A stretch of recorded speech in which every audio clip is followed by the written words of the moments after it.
Assalamualaikum warahmatullahi wabarakatuh. Al-Fatihah. A'udzubillahi minasyaitonir rajim. Bismillahirrahmanirrahim. Alhamdulillahirabbil alamin arrahmanirrahim maliki yaumiddin. Iyyaka na'budu wa iyyaka nasta'in. Ihdinas siratal mustaqim. Siratal ladzina an'amta 'alaihim ghairil maghdubi alaihim waladdallin. Amin. Bismillahirrahmanirrahim. Wa an Jabir bin Abdillah lan cinarita sanggih lan cinarita sange sahabat Jabir bin Abdillah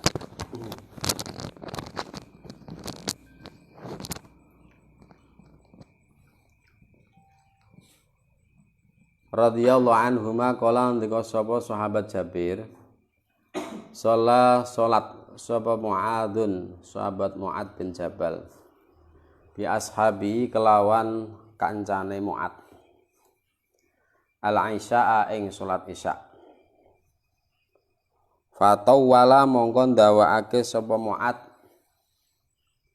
alaihim ing atase ashab. Faqala mongko dawuh sapa Nabi sallallahu alaihi wasallam, aturidu ana toh ngarepake sapa sira antakuna yen to ana sapa sira ya Muadzu hai Muad. Ya Muadzu hai Muad. Jadi suatu ketika sahabat Muad salat mengimami para sahabat. Salat mengimami para sahabat.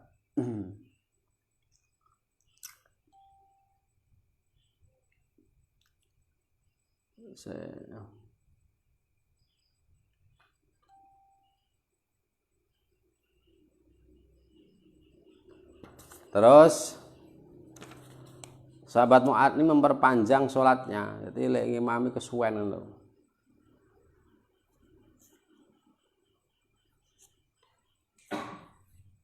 Menjadi apa? Lek ngimami terlalu panjang. Terus Kanjeng Nabi menegur sahabat Mu'ad. Hai Mu'ad, aturidu antakuna fattanan? Apakah kamu ingin menjadi orang yang ahli fitnah? Apakah kamu ingin menjadi orang yang ahli fitnah? Maksudnya kalau orang itu sholatnya terlalu panjang, nah, itu kan apa namanya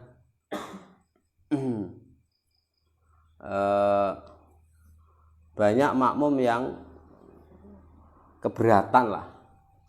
Banyak makmum yang keberatan, banyak makmum yang banyak kebutuhan sehingga menjadi tidak ikhlas, menjadi rasan-rasan wong lah. Idza amamta nalikane ngimami sapa sira annasa ing manungsa faqra mongko maca sapa sira bisyamsi wa duhaha kelawan ayat surat wasyamsi wa duhaha wasabi isma rabbikal a'la lan ayat sabi isma rabbikal a'la waqra bismi rabbikal ladzi lan iqra bismi rabbikal ladzi khalaq wal laili idza yahsa lan lafat lan ayat wal laili idza yahsa. Artinya ayat surat-surat ini tidak terlalu panjang juga tidak terlalu pendek, sedengan. Kalau di Indonesia sholatnya mayoritas pendek semua karena yang dibaca kulhu. Yang dibaca kulhu karena itu sudah kebiasaan, umumnya seperti itu. Nah, nanti kalau kita baca misal maghrib wasyamsi wa duhaha terus sabi isma rabbil a'la, iku makmumnya ya mengko wah suwen iki ngono. Karena biasanya yang dibaca lah kulhu dan apa namanya paling al-kafirun gitu. Ya pokoknya yang standar-standar lah. Sebenarnya untuk sabi isma rabbikal a'la terus iqra terus wal laili idza yahsha ini standar, tidak terlalu panjang juga tidak terlalu pendek gitu. Muttafaqun alaih, intinya kalau kita sedang mengimami ini tidak boleh lama-lama gitu. Ya juga tidak boleh terlalu cepat sehingga menghilangkan tumak ninah. Wallahu ta'ala fatihah hadis sikuli muslimin kedua muslim. Wa an Aisyah lan cinarta saking sahabat Aisyah radhiyallahu anha. fi kiswati sholati Rasulillah sallallahu alaihi wasallam ing dalem nyeritakake salate kisahe salate Kanjeng Nabi binasi kelawan menungso wa wa hale uta Kanjeng Nabi kumaridun wong kang gerah qalat ngendika sapa Aisyah fajaa mongko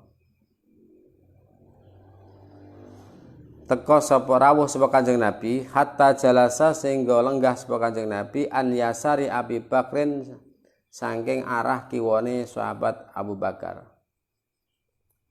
Fakana mongko ana sapa Kanjeng Nabi iku yusoli salat sapa Kanjeng Nabi binasi kelawan ngimami menungso. Jalisan hale wong kang lungguh. Wa Abu Bakrin utahe sahabat Abu Bakar iku iman wong kang berdiri. Yak tadi kang makmum sapa Abu Bakar. Asline manut iki maksudnya makmum. Yak tadi kang manut sapa Abu Bakar bi sholatin Nabi kelawan salat Kanjeng Nabi sallallahu alaihi wasallam. Wa yak tadi lan manut sapa annasu menungso. Wa yak tadi lan makmum sapa annasu menungso bi sholati Abi Bakrin kelawan salate Abi Bakar radhiyallahu anhu muttafaqun alaih.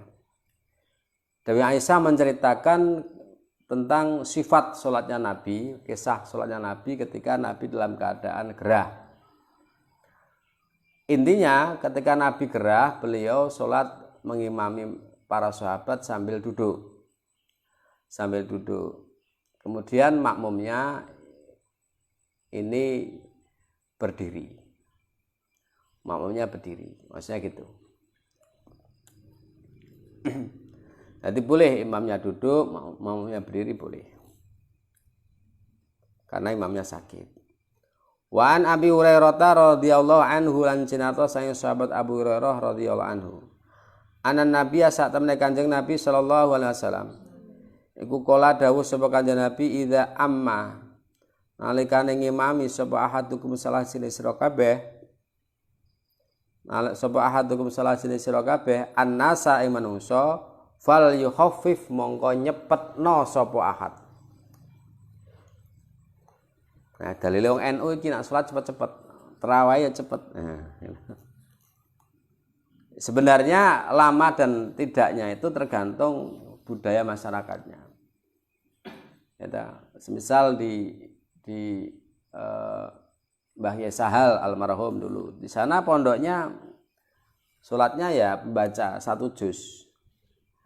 Kalau santrinya yang mau ikut ya monggo, kalau enggak biasanya santrinya sholat di kampung. Ini enggak maksa. Jadi lihat situasi kondisi daerahnya. Kalau kene iki nak sholat tarawih iki biasanya ya alhaqumut takatsur pedun, nanti pendek-pendek semua. Ya udah, itu dipakai. Oh, sampai gaya tuh menghafal Quran itu, sing diwaca surat-surat panjang semua tarawih, surat Yasin, surat Waqiah, ya bubar makmume. Jadi seperti itu. Maka Kanjeng Nabi bersabda kalau kita sedang mengimami seseorang, sedang menjadi imam, ini diperintah untuk mempercepat sholatnya. Fa inna fihi mongko sak temne iku ing dalem menungso mergo makmume kuwi as-shahira ana bocah cilik wal kabira ana wong sepuh wa dhaifa ana sing lumpuh atau sudah lemah fisiknya wadal hajati lan wong kang duwe hajat gelek arep ngopo arep masak arep dodolan arep macam-macam karena jamaahnya banyak kebutuhannya. Maka kita harus mempersingkat tahu diri. Fa idza shala mengunalikane salat sapa wong wahdahu hale swisine wong. Fa idza shala mengkarekane salat sapa wong wahdahu hale swisine al hale ijene wong.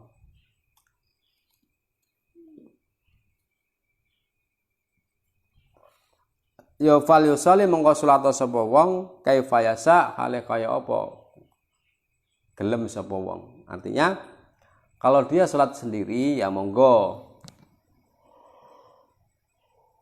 mau panjang terserah, mau pendek terserah. sak karepmu arek maca surat Yasin monggo, Waqiah monggo. Itu kalau saya sendiri, karena ya dhewe dinggo dhewe. Aja diwalik nak salat karo wong banter apa alon-alon gaya. Bismillahirrahmanirrahim. Alhamdulillahi rabbil alamin. Wah, salat subuh. Jamaah wis meram-rem kae turu kabeh. Ah, bisa salat dhewe kok alon cepet banget. Wah, ana wong ngoper-ngoper. Nah, jangan dibalik. Kalau salat menjadi imam diusahakan cepat, tapi harus cepet banget. Kalau salat sendiri ya monggo pelan-pelan saja.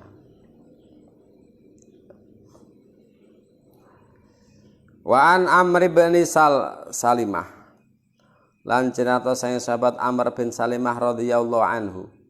Kala ngendika sapa Amr, kala dawuh sapa abi bapak ingsun. Jitukum teka sapa ingsun ing sira kabeh min indin nabi saking sandinge Kanjeng Nabi sallallahu alaihi wasallam. Ora sandinge ya pokoke saking ngarsane Kanjeng Nabi. Hakon ing perkara bener. Kala mongko ngendika sapa abi. Artinya Amr bin Salamah ayahnya ini habis sowan Kanjeng Nabi. Kemudian kembali ke sahabat, beliau berkata, saya membawa kabar yang benar, sesuatu yang hak dari Kanjeng Nabi gitu. Kala ngendika sapa abi, faida hadarat mongko nalikane teka apa as-salatu salat. Faida hadarat mongko nalikane teka apa as-salatu salat, fal yu'adzin. Mongko becik adzana sapa ahadukum salah sira kabeh. Wal ya ummakum lan becik ngimami ing sira kabeh apa aktarukum luweh akeh sira kabeh apane Qur'ane. Pertama, ketika datang sholat, maka yang paling afdal menjadi imam adalah orang yang paling ahli Al-Quran atau orang yang banyak hafalan Al-Qurannya. Tentunya dia juga alim fikih kan. Nah, hafal Quran tapi nggak paham fikih ya tetap afdal yang fikih, karena kalau sholat itu hubungannya dengan fikih. Kalau sama-sama ahli Quran, kalau sama-sama ahli fikih, maka didahulukan ahli Quran. Qur'ane podo apike, podo apal Qur'ane, podo ahli fikih, diambil yang paling tua. Nah, tua kabeh, misal umure podo kabeh, diambil yang paling ganteng. Begitu. Dan dalam fikih seperti itu. Sing kira-kira nyenengke makmum sebenarnya gitu. Wah ganteng kabeh, dijikok suarane si paling apik. Pokoke bicarane imam iki mempunyai diperhatikan makmum. Mulane nek ana wong kok ambisi jadi imam wis ora model. Ya nek makmume seneng, nek ora seneng abutan dadi imam gitu. Jadi imam itu harus tunjuk. Jenengan jadi imam, nah gitu. Sepakat jenengan sepakat kalau jadi imam nggih. Nah gitu, ora kok aku imame. Enggak ya. Oh, diapormu dadi imam. Fatihah ora becus. Itu salate ora paham, ilmu ora ngerti. Jadi orang dadi imam ku abot, nanggung Fatihahe makmum. Nah, berarti dia Fatihahnya harus fasih, harus pas, harus bener. Ada ya ana imam dolin ini dolin apa? Kadang gitu. Jadi karena imam ini menanggung Fatihahnya makmum, menanggung kekurangan sholatnya makmum, maka imamnya harus benar-benar paham. Dan makmum ini menyukai. Jangan sampai orang jadi imam, makmumnya nggak pada suka. Jangan sampai. Makanya jangan ambisi. Kala ngendika sapa Abi, fanadharu mongko padha melihat sapa sahabat. Walam yakun mongko ora ana sapa ahadun wong suci aksara kang luwih akeh mini tinimbang ingsun. Apane Qur'ane? Nah, bar bapakku wau ngendika ngoten niku, sahabat-sahabat saling melihat. Wah, sapa ya? Wah, ini Fajar ini. Ternyata yang paling banyak hafalan Al-Qur'annya saya. Akhirnya faqad dimuni mongko padha ngejokake sapa kaum ingsun. Jadi ditunjuk. Sinunjuk kaum, ngono lho. Kaum. Mesti masyarakat. Jadi takmir masjid itu mau menunjuk imam itu harus melihat-melihat. Dia harus polling atau melihat-lihat masyarakat kira-kira sudah seneng apa ora. Nah ora seneng ora usah diangkat. Senajan wonge pinter. Bermasalah ini. Apa meneh wong ambisi jadi imam, ya ora usah. Jadi faqadimu nih para sahabat kemudian mengajukan saya untuk menjadi imam. Wa ana halata ingsun iku ibnu sitin. Anak umur 6, ausab in atau umur 7, apane sinina taune coba. Ausab isinina atau 7 tahun. Berarti baru umur 6 atau 7 tahun waktu itu, tapi saya baca Al-Qur'an sudah bagus. Paling bagus. Maka dia berhak menjadi imam. Ini berarti orang yang belum balik ini sah menjadi imam. Kalau memang dia tahu tentang syarat rukun sholat, juga bacaannya bagus, sah jadi imam. Hadis ini umur 6 tahun, 7 tahun ngimami wong tuwek-tuwek, enggak apa-apa. Seperti Imam Syafi'i ya, umur 15 tahun 13 tahun sudah menjadi mufti karena sudah hafal kitab Muwatta. Ada cerita juga wakilah diceritakan ketika Imam Syafi'i itu mengajar syekh-syekh itu, beliau di Ramadan beliau di pinggirnya ada aqua, kemudian minum. Loh, Syekh, Imam Syekh enggak puasa, saya kan belum wajib. Kamu kan harus wajib berpuasa untuk itu. Gurune ra poso, muridnya udah poso. Karena Imam Syafi'i belum balik. Gitu. Wakilah seperti itu, tapi wallahu a'lam lah. Jadi Imam Syafi'i itu sudah disebut syekh ketika usia 14-15 tahun. Syekh itu ya al-alim al-alamah, syekh. Syekh syar'an, syekh luhutan ya wong tuwek. Tapi nak syar'an itu orang yang mempunyai ilmu yang luas, itu namanya syekh. Senajan wong enom. Rawi hadis sapa Al-Bukhari, Imam Bukhari wa Abu Dawud wa Nasa'i. Wa an Ibnu Mas'ud lan cinata sang sahabat Ibnu Mas'ud radhiyallahu anhu maqala ngendika sapa Ibnu Mas'ud. Qala dawuh sapa Rasulullah sallallahu alaihi wasallam, ya ummu ngimami al-qauma ing kaum sapa aqra'uhum luweh pinter-pintere maca Al-Qur'ane kaum. Luweh pinter-pintere macane kaum, luweh pinter-pintere macane kaum li kitabillahi taala marang kitabe Gusti Allah. Li kitabillahi taala marang kitabe Gusti Allah. Fa ing kana mangko lamun ana sapa kaum fil qiraati ing dalam bacaan iku sawaan padha, tapi kalau sama-sama ahli membaca Al-Qur'an fa'lamuhum mongko luweh ngalim-ngalime kaum. Fa'lamuhum mongko luweh ngalim-ngalime kaum. Itu. Bisunati kelawan agama, sunah itu ya sunah. Bisunati kelawan agama. Fa ing kanu mongko lamun ana sapa kaum iku bisunati ing dalam agama iku sawaan padha.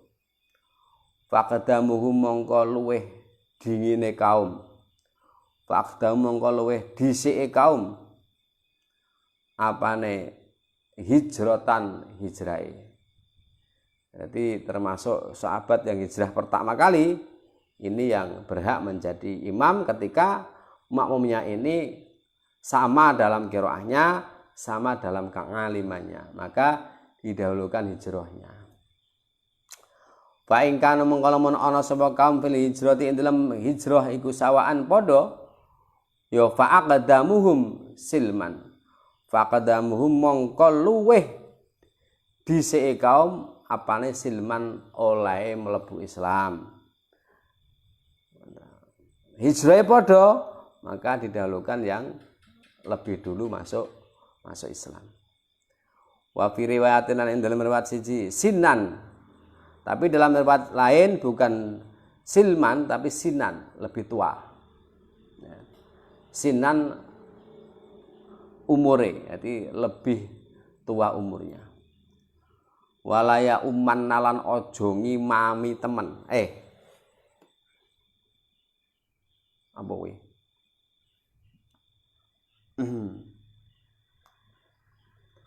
Walaya umman nalan ojo ngimami temen ya. Walaya umman nalan ojo ngimami temen sapa arrajula wong lanang arrajula ing wong lanang liya fi sultani ing dalem daerahe rajul. Maksudnya kalau tamu jangan ngimami, yang jadi imam tuan rumah. Tapi kadang lain, kadang karena tamunya ini seorang ulama atau seorang kiai, maka tuan rumahnya ngalah berkah, tamunya yang suruh jadi imam, tidak masalah. Walayak udulan ora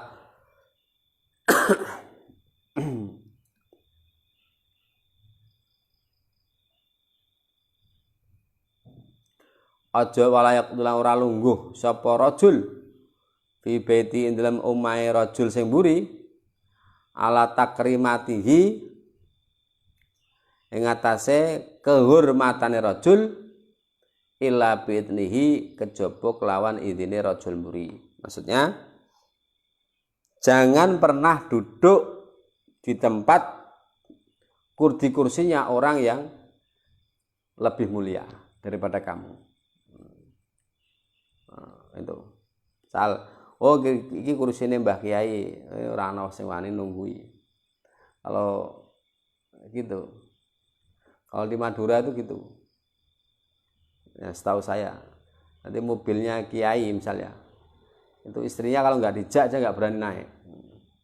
Jadi mobilnya Kiai itu apalagi santrinya. Istrinya aja misal mau pergi nggak mau pakai mobil itu nggak berani. Kecuali izin suaminya, istri Kiainya tadi, apalagi istrinya sendiri.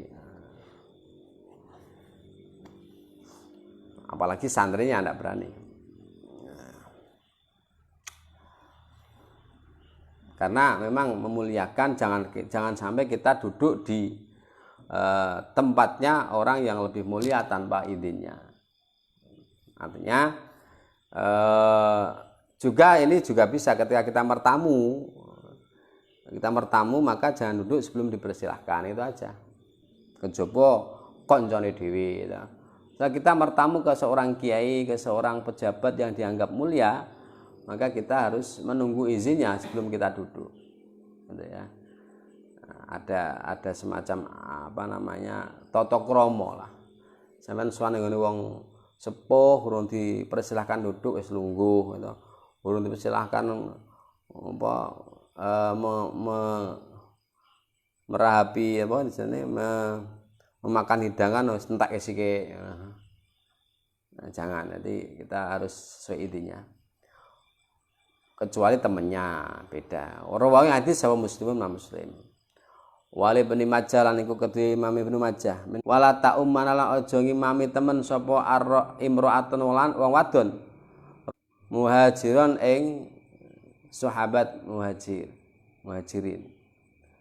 Wala fajiron lan aja ngimami tong beriman.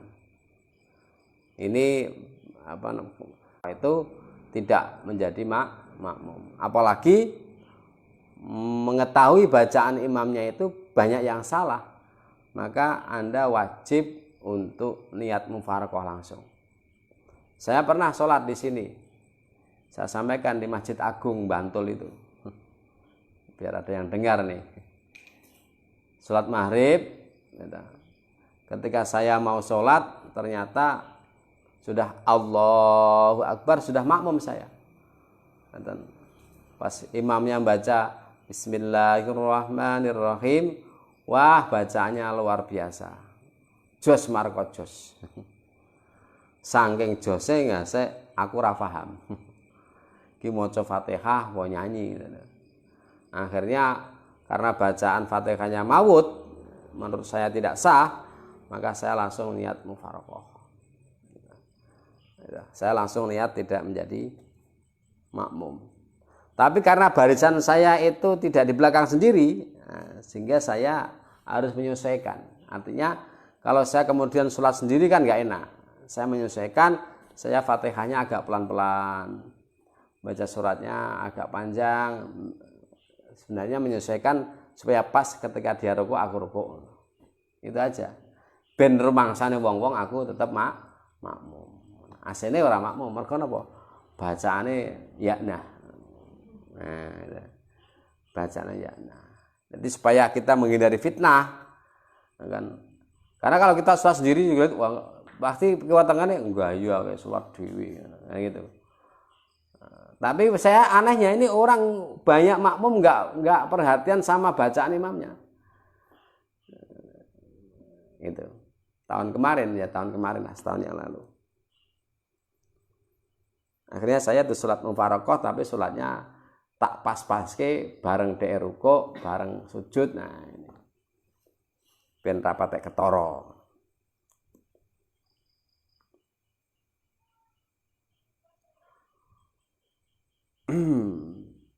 Wa isnadu ta sanate hadis iku wahin.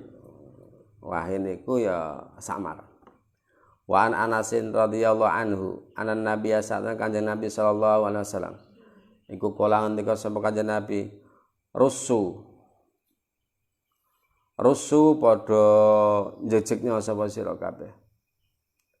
Rusu padha njejegna sapa sira kabeh. Sufufakum ing barisan sira kabeh. Rusu iki tertib lurus. Sufufakum ing saf sira barisan sira kabeh.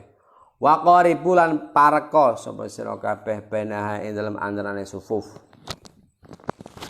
Baina dalam antaranya suhuf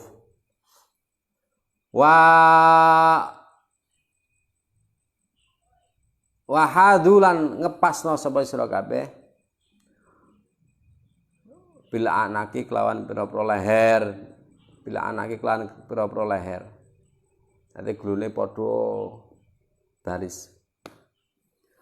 Riwayat sapa Abu Daud wa Nasai wa sahahu lan hadis sapa Ibnu Hibban.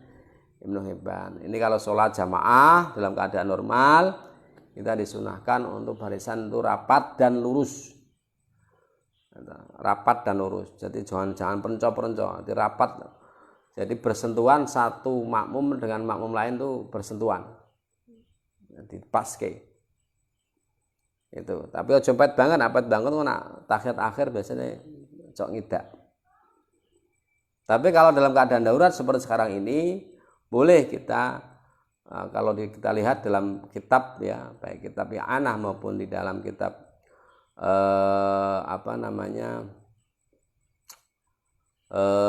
Nihayatul Zain itu Imam Romli mengatakan kalau ada udzur ya udah enggak apa-apa.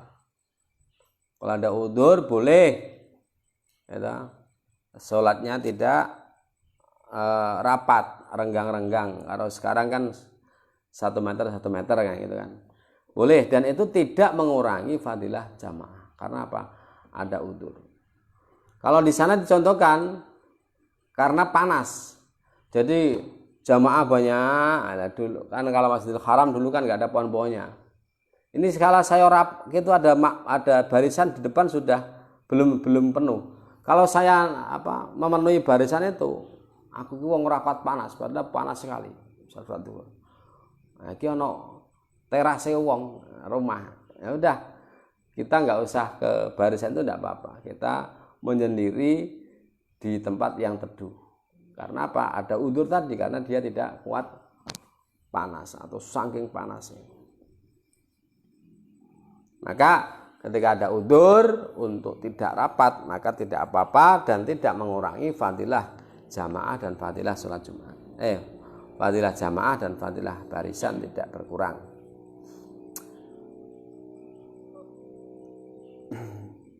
Wa an Abi Hurairah lan jinan rasane sahabat Abu Hurairah radhiyallahu anhu. Qala andika sapa Abu Hurairah qala dawuh sapa Rasulullah sallallahu alaihi wasallam, khairu sufufir rijali utawi luwih baguse pira-pira barisane wong lanang. Khairu sufufir rijali utawi luwih baguse pira-pira barisan wong lanang iku awaluhunna barisan pertamane rijal sufuf iku awaluha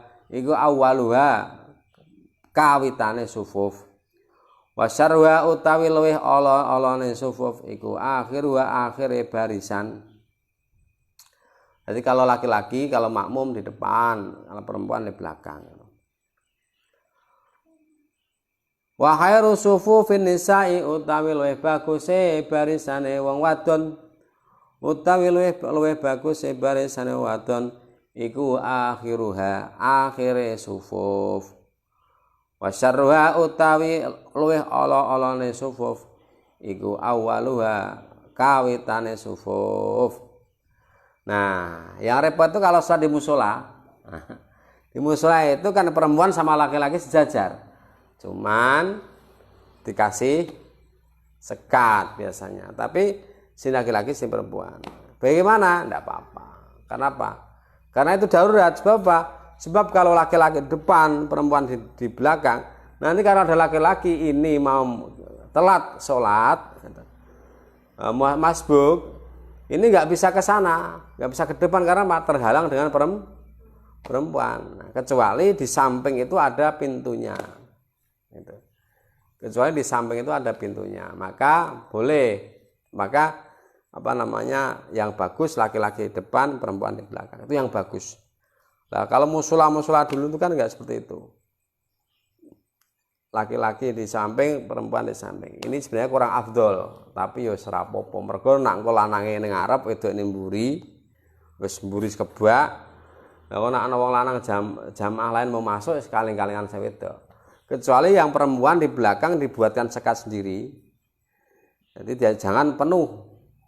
Ya, misal perempuan separuh saja. Nanti kalau ada jamaah laki-laki yang mau datang biar tidak menabrak barisan yang perempuan. Itu caranya. Caranya seperti itu. Sebab kalau musola kan sempit sehingga tidak memungkinkan. Nah, yang paling aman ya di kini lanang kene wedok, kini pintune lanang, kini pintune wedok. Itu jadi sama-sama bisa masuk ke depan. Ini afdoliyah. Tapi barisan itu penting karena kalau kita itu tidak mengikuti standar barisan, ini nanti makruh sholatnya. Ada mengatakan kalau barisannya tidak standar, maka dia tidak mendapatkan fadilahnya berjamaah. Tapi menurut Imam Amromli tetap mendapatkan fadilahnya jamaah, tapi tidak mendapatkan fadilahnya barisan. Jadi barisan itu ada fadilah sendiri, jamaah ada fadilah sendiri. Itu menurut Imam Amromli dipisah. Rawi hadis sahaba Muslimun ma Muslim.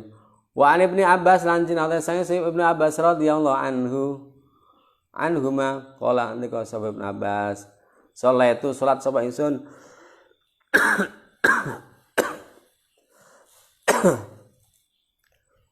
ma'a Rasulillah satane Rasulullah sallallahu alaihi wasallam zata lelaten ing dalem wektu wengi. Fakum tu mengko berdiri sapa ingsun an yasari saking arah kiwane Kanjeng Nabi. Ibnu Abbas salat malam pada suatu saat itu, salat Isya atau Maghrib, Ibnu Abbas berdiri di belakangnya sebelah kiri Kanjeng Nabi. Fa akhadha mongko nyekel sapa Rasulullah sallallahu alaihi wasallam biroksi kelawan sirah ingsun min waroi saking mburi ingsun.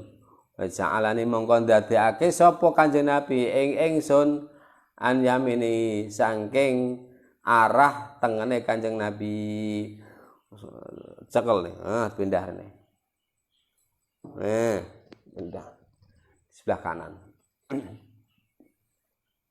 Ini kalau sholatnya dua orang, satu makmum, satu imam, maka makmumnya berdiri di sebelah kanan, agak ke belakang sedikit biar terlihat antara mana yang imam, mana yang makmum. Tapi kalau perempuan sebelah kiri agak jauh sedikit kalau satu. Kalau makmumnya dua, ya berdiri di belakangnya seperti sholat jamaah biasa itu. Muttafaqun alaih. Hadis riwayat Bukhari Muslim. Kalau semanten kirang langkung nyuwun pangapunten kita akhiri. Assalamualaikum warahmatullahi wabarakatuh.